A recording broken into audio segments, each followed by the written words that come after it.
Il existe des vérités que l'humanité a délaissées sur le chemin de son ère moderne. Des secrets qui ne sont pas inscrits dans les tomes, mais gravés dans la mémoire cellulaire de chaque être vivant. Et votre présence ici aujourd'hui n'est pas le fruit du hasard, mais parce qu'une réminiscence est à l'œuvre en vous. Tenez bon jusqu'à la fin, car ce que vous vous apprêtez à entendre pourrait modifier radicalement votre conception du réel, de votre enveloppe corporelle et de cette chimère que l'on nomme le vieillissement. Imaginez un instant que votre corps n'est pas ce que l'on vous a enseigné, qu'il n'est pas une mécanique vouée à l'usure, mais un champ d'information consciente, une trame vibratoire qui réagit à chaque pensée, à chaque aliment, à chaque fréquence que vous choisissez d'intégrer. La science de l'époque vous a instruit sur les nutriments, les vitamines, les antioxydants, mais elle n'a jamais évoqué la mémoire énergétique de ce que vous consommez. Moi, Saint-Germain, tandis que j'explorais les confins de la conscience, j'ai pris acte d'une réalité que la doctrine conventionnelle refuse d'admettre. Le déclin physique n'est pas une fatalité biologique inéluctable, mais un programme que nous acceptons sans le remettre en question. Un programme qui s'enclenche non seulement avec le défilement du temps, mais surtout avec les informations que nous laissons pénétrer notre champ d'énergie. Parmi ces informations, certains aliments agissent comme des déclencheurs. Des nourritures qui, à votre insu, éteignent l'éclat de votre jeunesse cellulaire, qui entravent votre connexion au champ quantique de la régénération. Des aliments qui, ironiquement, vous sont présentés comme bénéfiques. Aujourd'hui, nous allons nous pencher sur 3 d'entre eux. 3 végétaux que vous ingérez en pensant qu'ils vous fortifient, alors qu'ils sont, en réalité, en train de sceller les portes de votre immortalité biologique. Mais avant de les nommer, il est indispensable que vous saisissiez une notion plus profonde. La jeunesse éternelle n'est pas une simple allégorie. Ce n'est pas de la poésie, mais une possibilité concrète encodée dans votre ADN, dans la géométrie de votre champ électromagnétique, dans la cohérence de votre système nerveux. Les sages d'antan le savaient, les traditions ésotériques le mettaient en pratique, et la physique quantique commence timidement à le corroborer. Votre corps est de la lumière densifiée. Einstein l'a affirmé, la théorie des champs l'a confirmé. Chacune de vos cellules émet des photons, un rayonnement électromagnétique, et cette lumière peut s'étendre ou se rétracter. Elle peut rayonner avec la ferveur d'une étoile naissante ou s'éteindre doucement telle une bougie consumée. Qu'est-ce qui module cette intensité? Votre conscience, votre intention, et oui, également ce que vous mangez. Car chaque aliment n'est pas seulement de la matière. Il est information, il est fréquence, il est la mémoire de la terre, du soleil, de l'eau qui l'a alimenté. Et lorsque vous l'absorbez, vous ne faites pas que digérer des molécules, vous assimilez cette mémoire.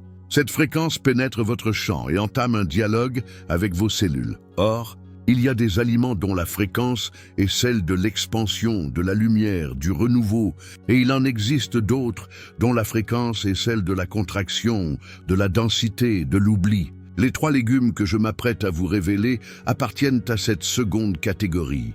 Non pas qu'ils soient toxiques au sens strict, non, ils sont bien plus insidieux. Ce sont des chevaux de Troie du vieillissement. Ils se présentent sous l'apparence de la vitalité, mais une fois à l'intérieur, ils se mettent à saboter votre programme d'éternelle jeunesse.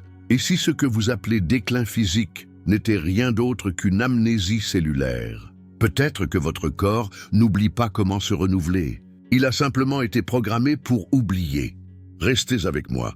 La conscience est sur le point de se manifester. Le premier végétal à proscrire est celui que vous consommez probablement de manière quasi quotidienne. Un légume que l'agro-industrie et la diététique traditionnelle vous présentent comme la reine de la bonne santé. Un feuillage vert, croquant, riche en fibres, mais imprégné d'une substance dont peu vous parle. Je fais référence aux épinards. Oui, les épinards. Cette feuille verte popularisée par Popeye, dont on vous a promis qu'elle vous conférerait la force, qu'elle remplirait votre sang de fer et votre être de vigueur. Mais laissez-moi vous interroger. Vous a-t-on jamais dit que l'épinard contenait l'un des taux les plus élevés d'oxalates de tous les légumes consommables? Les oxalates, ces minuscules cristaux acérés que votre organisme peine à métaboliser correctement, sont des molécules qui, une fois ingérées, commencent à former des dépôts dans vos reins, dans vos articulations, des sédiments qui s'accumulent lentement sans bruit, comme le sable dans un sablier dont on ne peut remonter le temps. Mais ce n'est pas tout.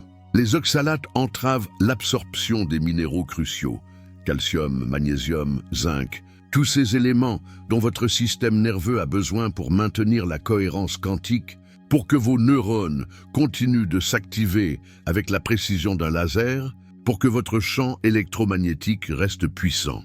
Sans ces minéraux, votre corps commence à s'alourdir, votre fréquence vibratoire chute, et avec elle, votre capacité de régénération. Vous souvenez-vous de ce que j'ai dit? L'éternelle jeunesse est un état de haute fréquence, et les oxalates font baisser cette fréquence. Ils vous enchaînent à la matière dense, vous coupent du champ. Mais il y a un aspect encore plus profond. Dans mes études sur le cerveau et la conscience, j'ai découvert que certains composés chimiques n'affectent pas seulement le corps physique. Ils altèrent la géométrie du champ neuronal. Les oxalates, en s'accumulant dans le système nerveux, génèrent ce que j'appellerais un bruit quantique. Des interférences qui empêchent votre conscience d'accéder aux niveaux d'information les plus subtils.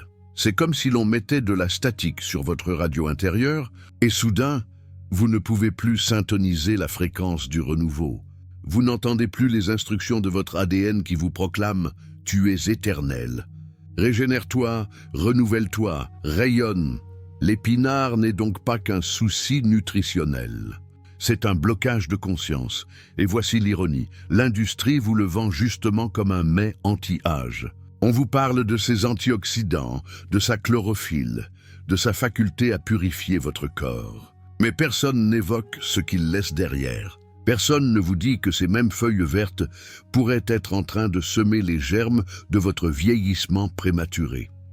Passons maintenant au deuxième végétal, à éviter, et celui-ci pourrait vous surprendre davantage. Je parle de la tomate. Oui, la tomate, ce fruit-légume juteux, rouge, savoureux, omniprésent dans la plupart des cuisines du monde, que l'on vous a présenté comme un super aliment grâce à son lycopène, à ses antioxydants, à son pouvoir de protéger votre cœur.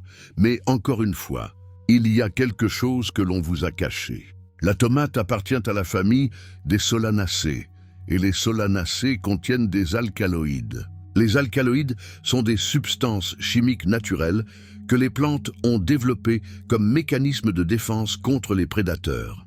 Ce sont, en substance, de doux poisons, des toxines qui, en faible dose, ne vous tueront peut-être pas, mais qui, consommées de manière chronique, agissent comme des perturbateurs silencieux. Le plus connu de ces alcaloïdes dans la tomate est la solanine. Et bien qu'en quantité moindre que dans la pomme de terre ou l'aubergine, elle est bel et bien là. Que fait la solanine dans votre organisme?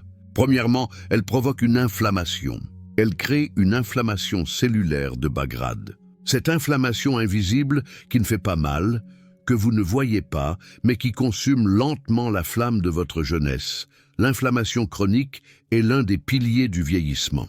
Chaque fois que votre corps est enflammé, il dépense de l'énergie vitale à éteindre des feux internes. Une énergie qui devrait être mobilisée pour régénérer, pour créer de nouvelles cellules, pour maintenir votre champ lumineux actif. Mais il y a une implication plus profonde. Les alcaloïdes des solanacées perturbent la production d'acétylcholine, un neurotransmetteur essentiel pour la mémoire, la concentration et la cohérence mentale.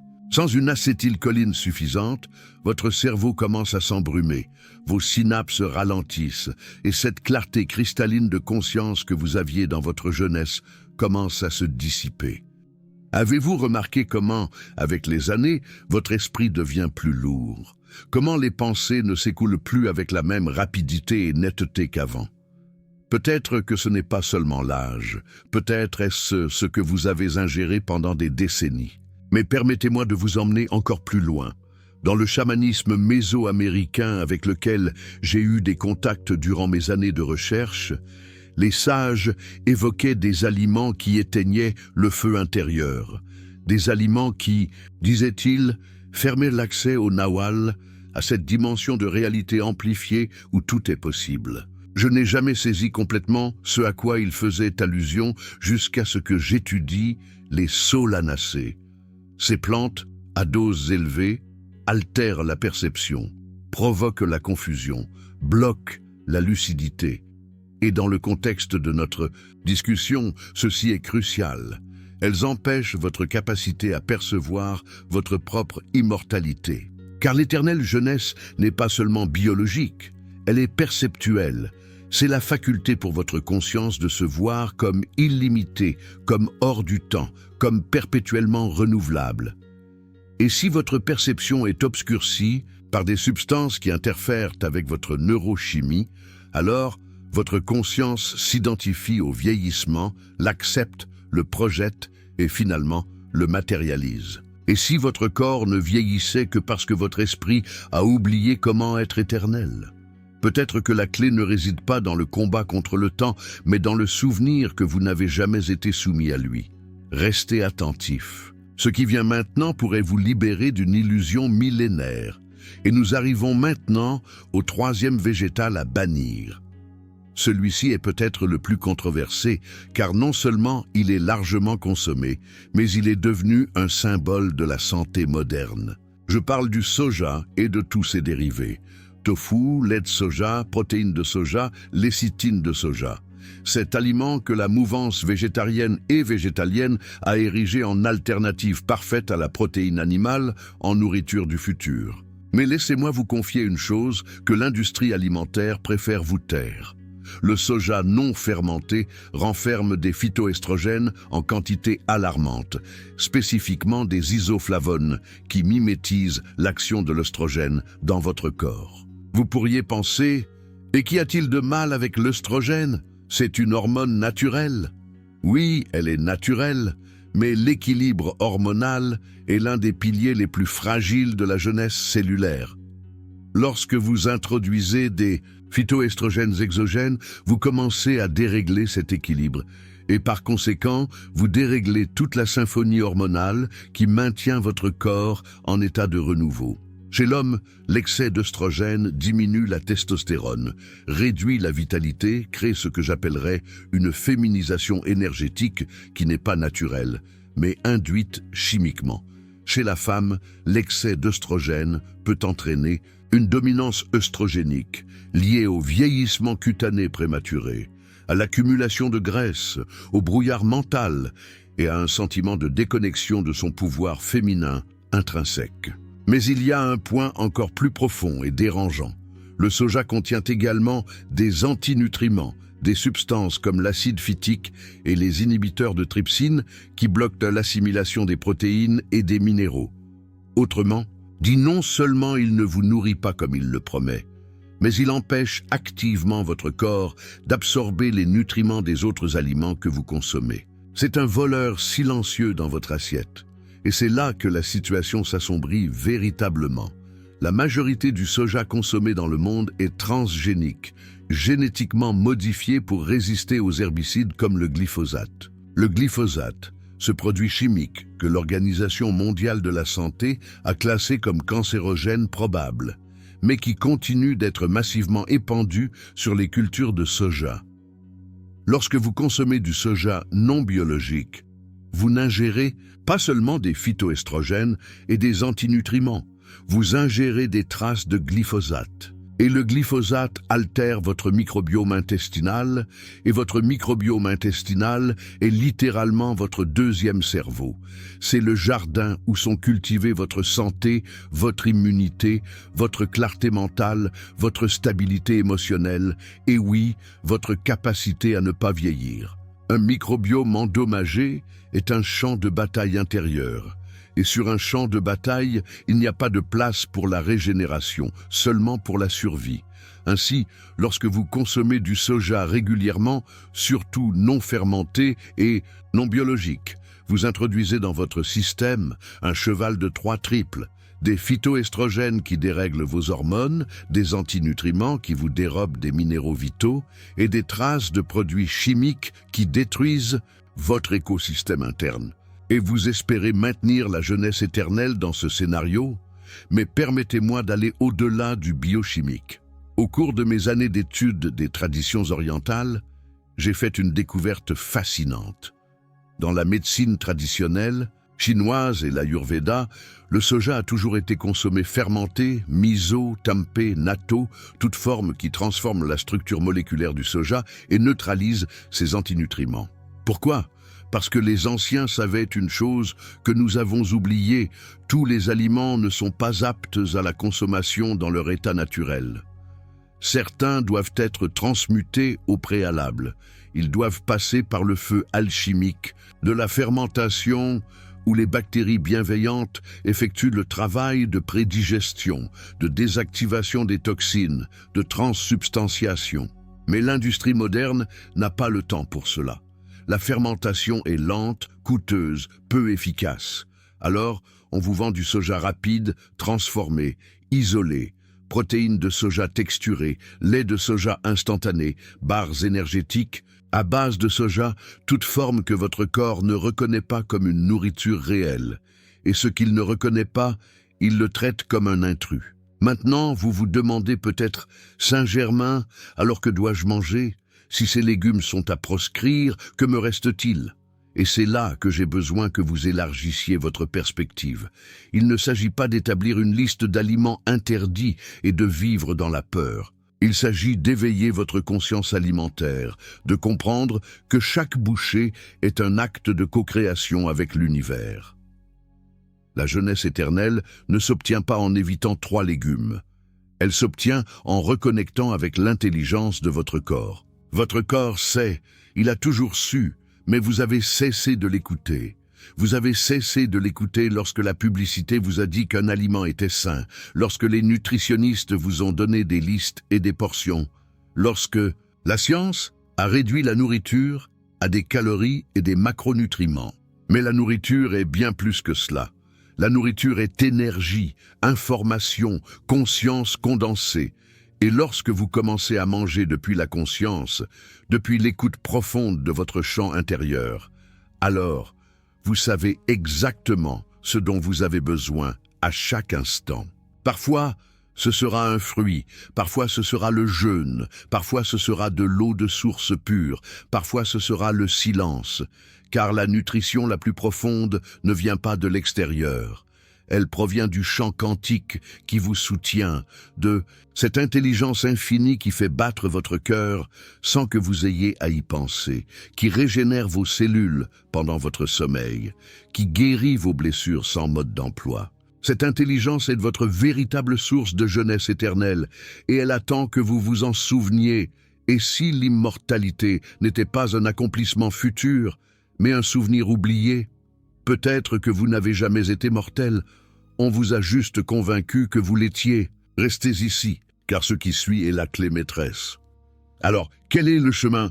Si les épinards bloquent votre fréquence avec des oxalates, si les tomates enflamment votre champ avec des alcaloïdes, si le soja dérègle votre symphonie hormonale, que reste-t-il?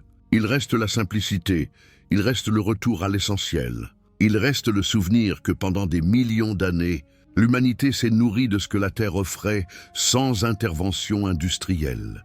Des fruits mûris au soleil, des racines arrachées du sol, des feuilles sauvages, des graines, de l'eau de pluie, des aliments qui n'ont jamais eu besoin d'étiquettes nutritionnelles, parce que leur valeur n'était pas dans les calories, mais dans la cohérence. La cohérence est le mot-clé. Un aliment cohérent est celui qui est aligné sur la fréquence de votre champ biologique, qui résonne avec votre structure cellulaire, que votre ADN reconnaît comme sien. Et ces aliments sont généralement les plus simples. Une pomme fraîchement cueillie, une poignée de noix, un morceau de poisson sauvage, un œuf de poule élevé en plein air, une salade de feuilles vertes amères que votre arrière-grand-mère aurait reconnue. Rien de transformé, rien de modifié, rien qui nécessite une usine pour exister. Mais le comment est plus important que le quoi. Car vous pouvez manger l'aliment le plus pur de l'univers, mais si vous le mangez avec stress, hâte, anxiété, culpabilité, cet aliment ne vous nourrira pas. Il se convertira simplement en masse cellulaire dense. L'état de conscience avec lequel vous mangez est aussi important que ce que vous mangez. Les moines tibétains le savent, les yogis de l'Inde le pratiquent, les chamans amazoniens l'enseignent. Manger est un acte sacré, c'est une communion. C'est l'instant où l'univers entre littéralement en vous et devient vous. Alors, quand vous mangez, faites-le en silence. Faites-le avec gratitude. Faites-le avec une présence totale. Sentez la texture. Savourez chaque molécule. Permettez à votre corps de vous parler et de vous dire « Oui, cela m'élargit » ou « Non, cela me contracte ». Et fiez-vous à cette voix, car cette voix est la sagesse de millions d'années d'évolution qui s'exprime à travers vous. Je suis conscient que tout cela peut sembler utopique, comme si je vous demandais de vivre dans une grotte en ne mangeant que des baies sauvages. Il n'en est rien. Vous pouvez vivre dans le monde moderne et continuer à pratiquer la cohérence alimentaire. Cela exige simplement de l'attention, de l'intention. Il faut que vous cessiez de manger en pilotage automatique et que vous commenciez à manger comme l'acte de co-création consciente qu'il est. Et quand vous ferez cela, quelque chose de magique commencera à se produire. Votre corps commencera à se détoxifier naturellement de toutes ces mémoires toxiques accumulées au fil des ans. Les oxalates commenceront à se dissoudre. L'inflammation commencera à régresser. Vos hormones commenceront à se rééquilibrer et votre champ électromagnétique commencera à briller avec plus d'intensité. Vous commencerez à vous sentir plus léger, plus clair, plus vivant. Ce brouillard mental que vous pensiez normal avec l'âge se dissipera. Ce manque d'énergie que vous attribuiez au temps qui passe se transformera en vitalité renouvelée. Ces douleurs articulaires que vous acceptiez comme inéluctables commenceront à s'estomper, car votre corps, lorsqu'on lui en donne l'opportunité, lorsqu'on lui ôte les obstacles, sait exactement comment revenir à son état naturel de jeunesse et de régénération. Il n'a pas besoin que vous le forciez, il a juste besoin que vous l'y autorisiez. Et une partie de cette permission est d'arrêter de l'empoisonner subtilement avec des aliments qui, bien que déguisés en sains, sont en train de saboter votre programme d'immortalité cellulaire. Mais il y a un niveau encore plus profond, un niveau qui dépasse l'aliment physique. Car la vérité est la suivante. Vous pouvez manger parfaitement et vieillir quand même si votre esprit est empoisonné par la peur, par la croyance en la mortalité, par l'identification au temps linéaire. La jeunesse éternelle est, en fin de compte, un état de conscience. C'est la capacité de vous voir non pas comme un corps vieillissant dans le temps, mais comme une conscience intemporelle qui habite temporairement un corps. Et lorsque vous opérez ce changement de perspective, tout bascule, car alors vous n'essayez plus d'éviter le vieillissement. Vous vous souvenez simplement que vous n'y avez jamais été assujetti. Le vieillissement est une illusion collective, un programme que l'humanité a accepté de suivre, mais comme tout programme, il peut être déprogrammé. Comment? Par la méditation profonde, par l'observation de vos pensées, par le silence intérieur qui vous permet d'entendre la voix de votre chant quantique.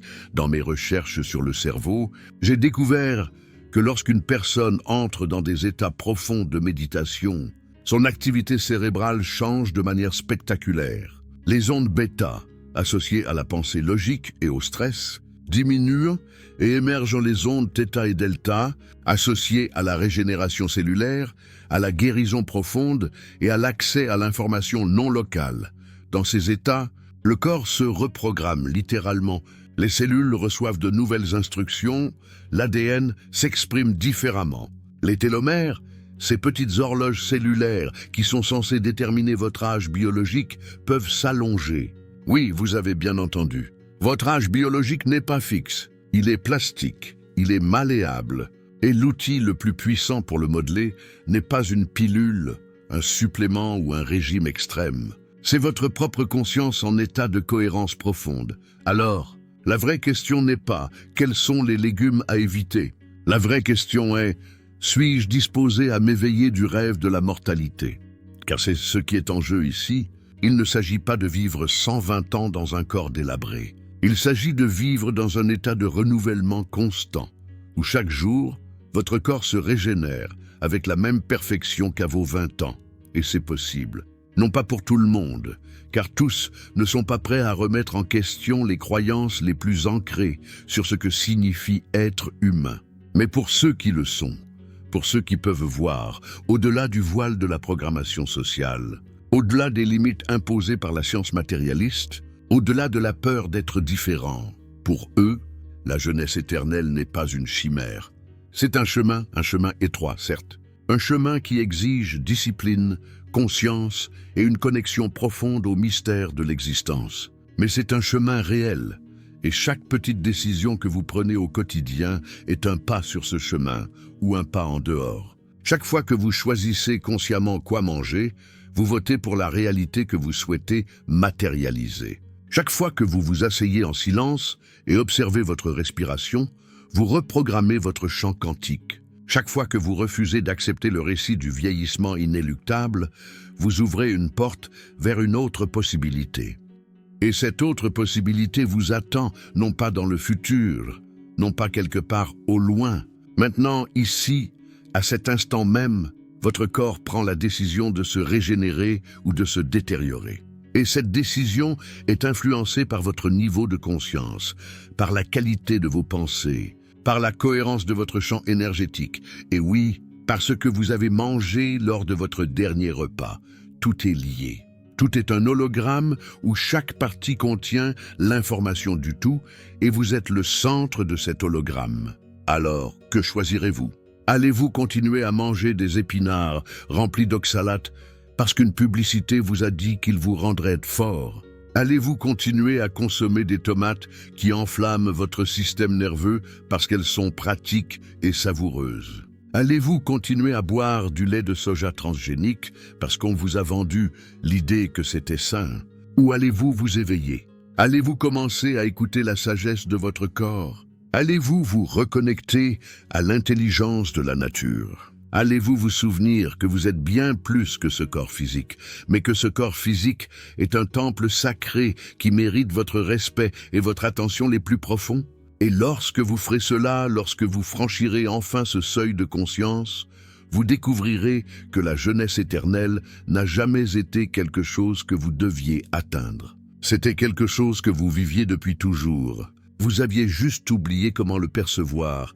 Et si la fontaine de jouvence n'était pas cachée dans une montagne mystique, mais dans le silence de votre propre observation? Peut-être que le secret n'est pas ce qu'il faut manger ou éviter, mais qui vous êtes lorsque vous mangez. Ce que je viens de vous révéler n'est qu'une ombre de ce qui se produit lorsque la conscience s'unit au champ total d'information.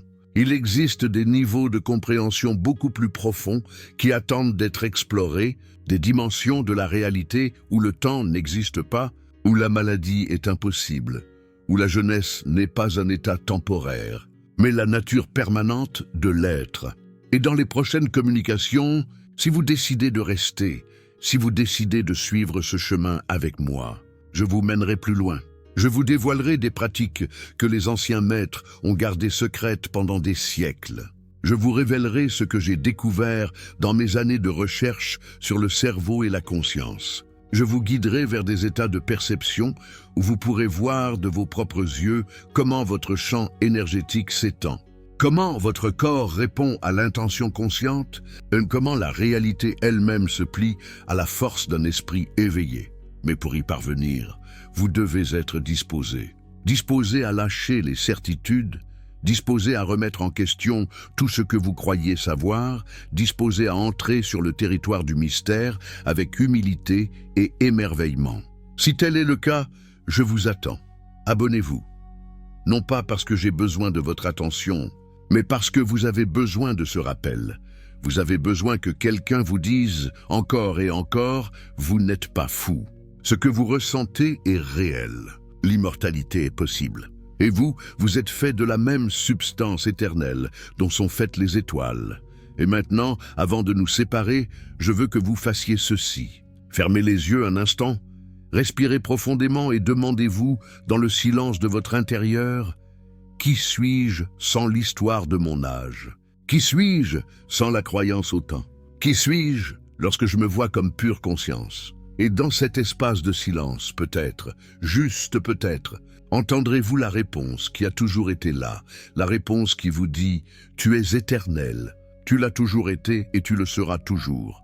Ceci est Saint-Germain. » Vous rappelant que la réalité que vous percevez n'est pas la seule possible, que votre corps n'est pas une prison de chair vouée à la désintégration, que vous êtes un champ de lumière consciente jouant temporairement dans la matière et que la jeunesse éternelle est votre droit de naissance. Vous n'avez qu'à la réclamer. À la prochaine expansion de conscience. Restez éveillés.